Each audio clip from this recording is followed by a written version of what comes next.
Hey, beautiful soul. Today, let me tell you about self-sabotage, whether you're self-sabotaging your health with the food that you eat or don't eat. What I actually want to tell you is that self-sabotage is a door if you choose to open it.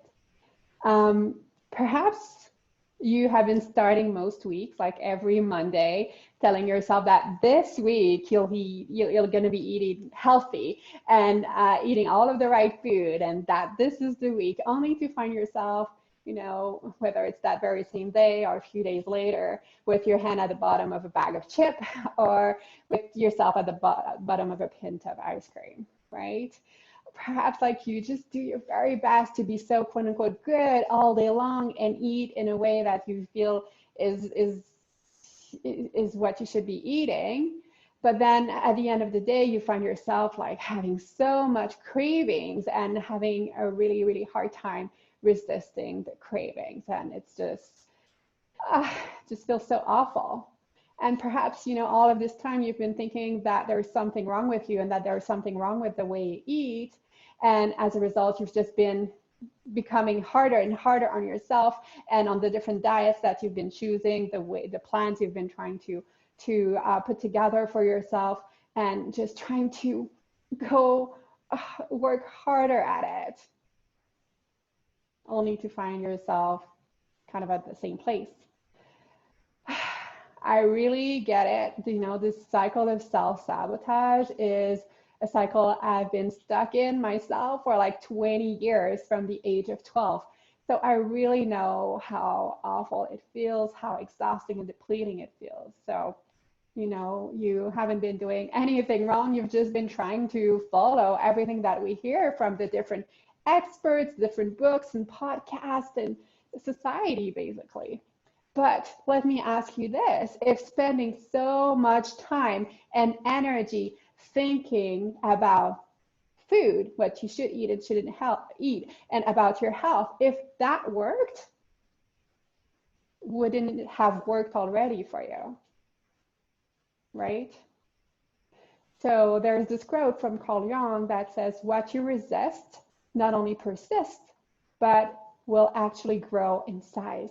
And what happens with emotional eating, what has happened for me and for so many of the clients I've worked with, and perhaps it's the case for you too, is that underneath the emotional eating is a whole lot of things that we're not willing to look at. And not only that, we're actually resisting that and trying to push that like in a closet, and trying to close the door and keep it shut, right? And we end up spending our days kind of using a lot of our energy trying to keep this door shut. And what we're resisting, what's hiding in that closet, seems to just be growing and taking and demanding even more of your time and energy. So how can you care about your health, your nutrition, and the way that you eat without it leading to self-sabotage?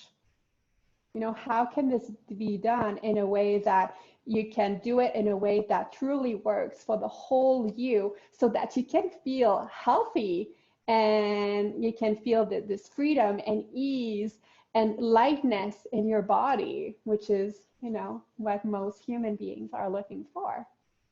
Well, what I found works, and actually not only what I found works, what I know is underneath all of that is that we have many different types of hunger that we're trying to push, in that closet, keeping the door shut, many different types of hungers and cravings that are unmet. Hunger and cravings from the body, but also from the mind, the heart, and the soul. So until we're able to apply a framework or an approach that includes those three different pillars that I'm going to name in just a minute, it will be very difficult to put an end to self-sabotage. You're just going to keep expending more energy trying to keep the closet door shut. And those three pillars include, first, connection to self, connection to these different parts of yourself, those different needs, those different types of hungers in your body, mind, heart, and soul. The second pillar is true holistic nourishment at all levels, so that all of these parts of you, body, mind, heart, and soul, can feel deeply nourished, so that you can feel that wholeness. within yourself instead of that void, right? And the third pillar is embodiment, because you are a spiritual being having a human experience here on earth. So yes, you're a spiritual being, you're a soul, but you are in this body. And we need to have certain practices that allow us to be fully inhabiting this body, this vessel of ours for this lifetime. So these three components are really, really key. But my question to you right now is, what option are you taking? Are you going to keep expending a lot of your time and energy trying to push the door of the self-sabotaging closet to keep it shut? Or are you willing to open the door and start walking inside of it and see what path may unfold in front of you? Because let me tell you, self-sabotage is actually a door, if you choose to open it, a door for more healing and more spiritual growth. Sending you so much love. Take care.